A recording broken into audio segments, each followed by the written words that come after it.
Buenas tardes, profesor Freddy.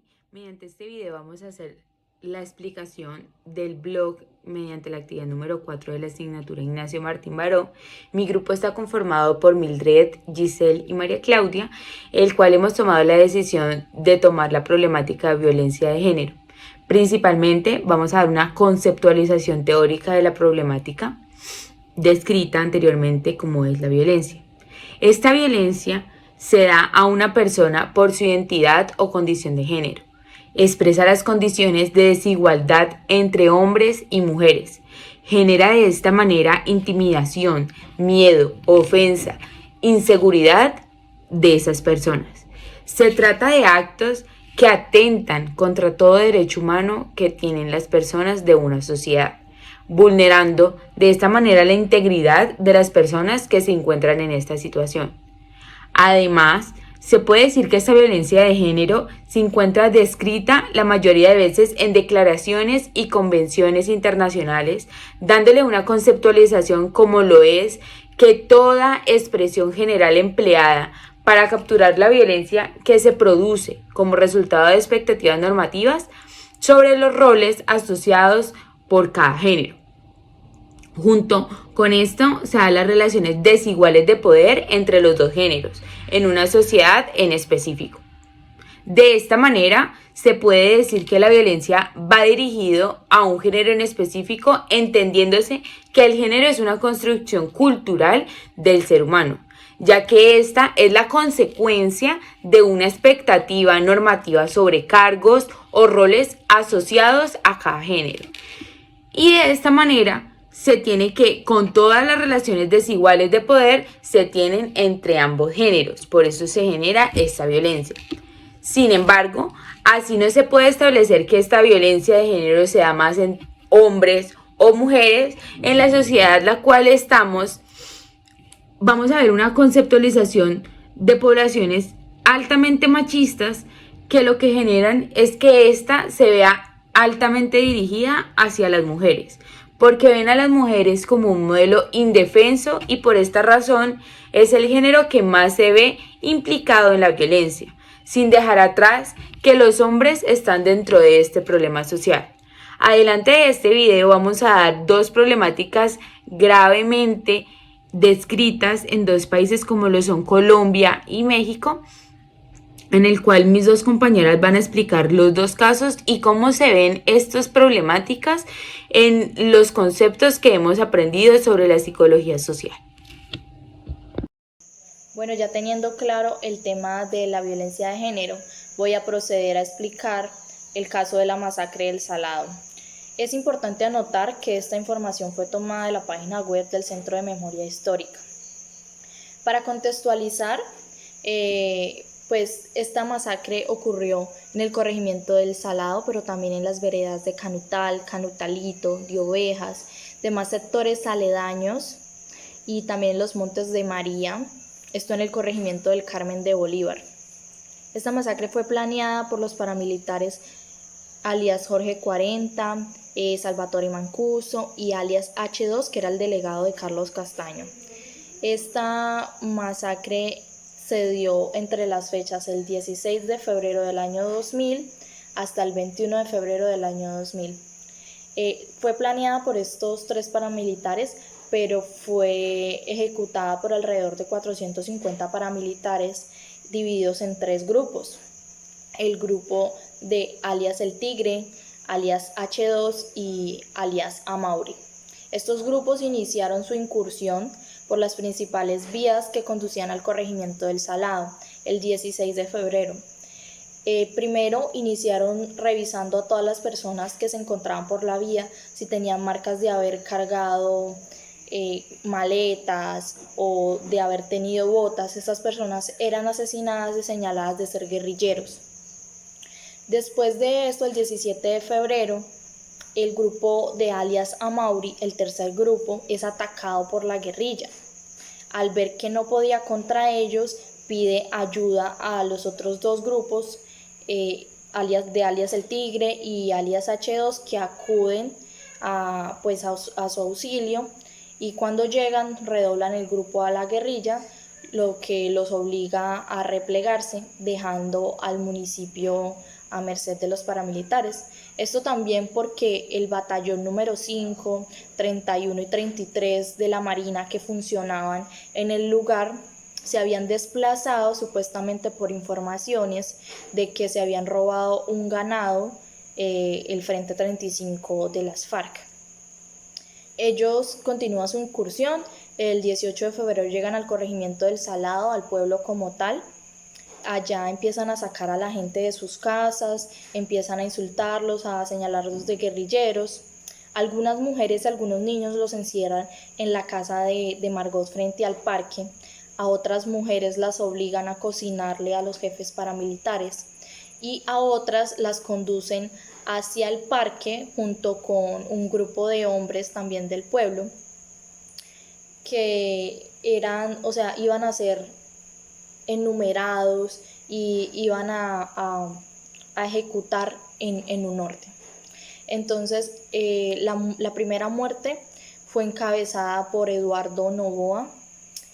A él le cubren su cabeza con una bolsa, lo empiezan a golpear hasta destrozarle la cara, le cortan una oreja y por último sí le disparan y lo matan.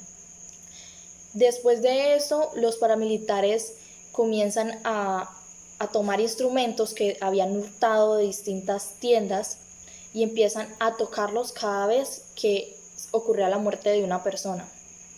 Cuando terminaron con toda su sangrienta etapa con los hombres, que también es importante comentar que los empezaron a enumerar para irlos matando, esto para infundirles un terror psicológico. Ya después de esto continúan con las mujeres. La primera en ser asesinada fue Nevis Camacho. A ella la señalan de ser la esposa o compañera sentimental de uno de los jefes guerrilleros y por eso ella es primero golpeada, desnucada y la empalaron, procedieron a meterle un palo por su vagina y la colgaron, o sea, la dejaron amarrada a un árbol. También esta misma forma de cometer el homicidio la ejecutaron con Nayibi Osorio, la cual decían algunos habitantes del pueblo que se encontraba embarazada. La siguiente fue la hija de un señor Chami, la cual también fue golpeada y fue desnucada y posteriormente le introdujeron varios palos en la vagina. Después siguió la señora Margot. A la señora Margot la golpearon porque ella se resistió, la tiraron al suelo, pues la ahorcaron y después le dispararon con una bayoneta de fusil en el cuello y la asesinaron. Después siguió la señora Rosmira Torres. Ella también se resistió, también forcejeó con sus agresores y a ella la agarraron y la envolvieron en 2 cuerdas y las cuerdas la jalaron cada una para un lado para matarla estrangulada. Después la apuñalaron y por último le dieron un disparo en la cara. Como se puede ver en esta masacre, se generó una gran violencia hacia la mujer, en especial por el empalamiento, que era algo que nunca se había visto. Esta masacre solo terminó hasta el 19 de febrero, cuando los jefes paramilitares que estaban fuera del territorio llaman y dicen que ya se había matado mucha gente inocente, que la guerrilla no estaba ahí y que ya era hora de que se retiraran. Bueno, ya teniendo como un contexto de toda esta violencia que se generó hacia la mujer, y que no solo acabó el 19 de febrero, porque también hubieron más días, el 20, el 21, que fueron días en que ya los paramilitares pues no asesinaban a todo el mundo en el parque, pero sí siguieron merodeando el lugar hasta que el 21 ya por fin se retiran. Después de esto, creo que es importante analizar 4 conceptos. Primero, el de violencia. Estos conceptos propuestos por Ignacio Martín Baró. El concepto de violencia a lo que se refiere es a unos actos que infunden terror a la población civil y que, provienen de cualquiera sean los actores armados, ya sean Estado o ya sean grupos insurgentes. Esta violencia lo que hace es crear como una especie de terror hacia a las personas para que sepan que si simpatizan con uno o con otro grupo van a ser asesinadas. Otro concepto que también es muy importante analizar es el de polarización social. La polarización social se da porque en base a que se ha creado toda esta situación de violencia, las masacres, pretende dividirse a la población en dos. Y pretende esta polarización es legitimar el asesinato del contrario. ¿Por qué? Porque este contrario es señalado como el culpable o el causante de que se ejecuten todos esos actos de violencia. En el caso del Salado, los paramilitares justificaban esta masacre que estaban haciendo en que los habitantes del pueblo dejaban quedar allá la guerrilla o les prestaban un servicio sin tener, en consideración que ellos también eran obligados por parte de la guerrilla a prestarles ese servicio. Es importante tener en cuenta que esto es como una forma de legitimar la muerte del contrario, generando esta polarización y creando la creencia de que el contrario es el culpable de todo. Legitimamos que se dé la muerte a este contrario.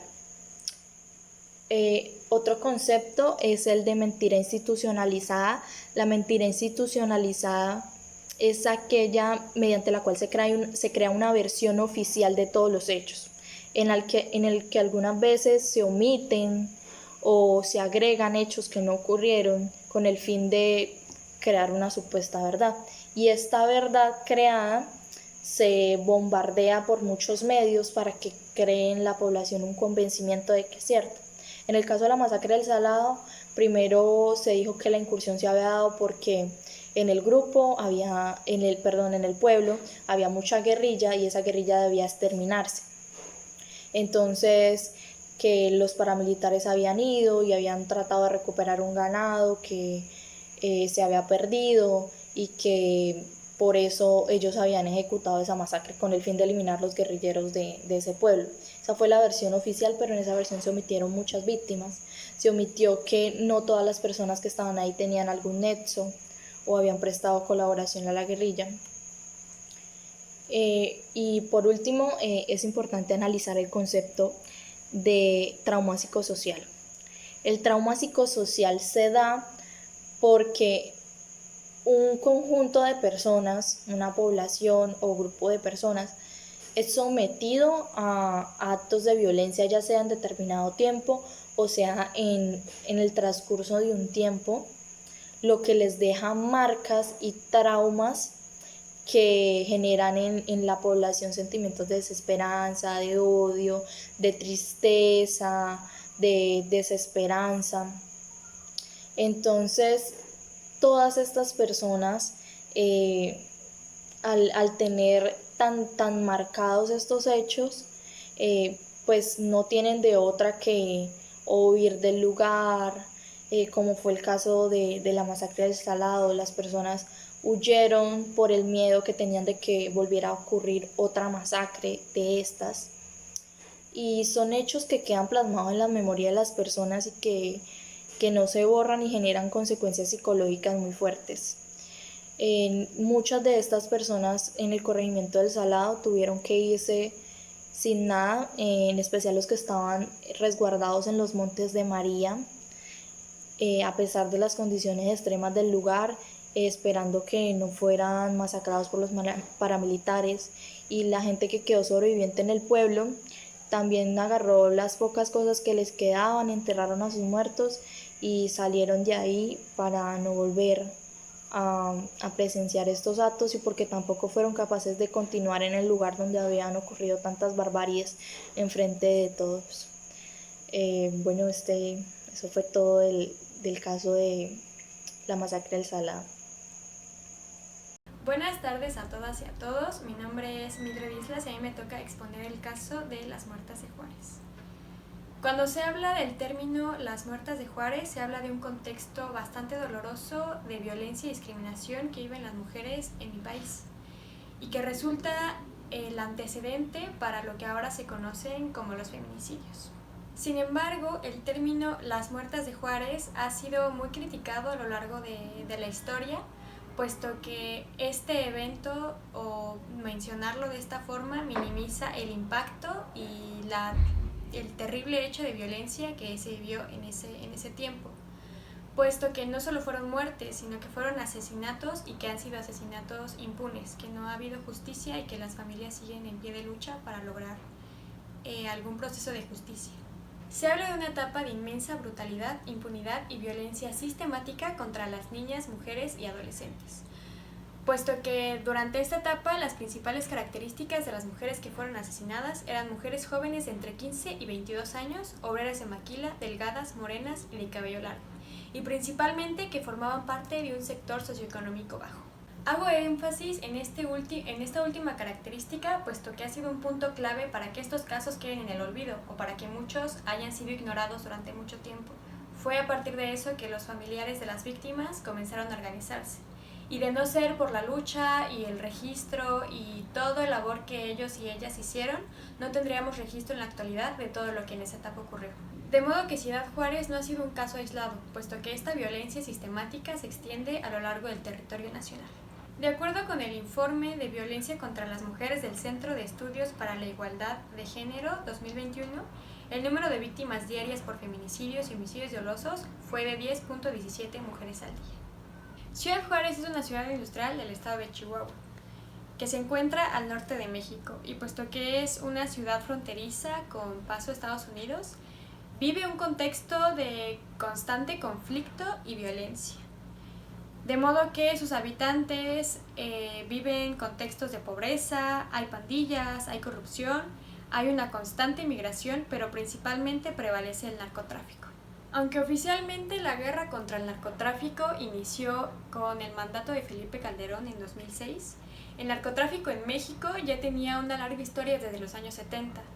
Historia no solo de tráfico de sustancias ilícitas, sino también de trata de personas y de violencia. México vive un contexto de graves violaciones de los derechos humanos, y a pesar del ocultamiento de información y la omisión de las autoridades para reconocer los hechos, México ha sido reconocido por organismos internacionales como un país en conflicto armado no internacional.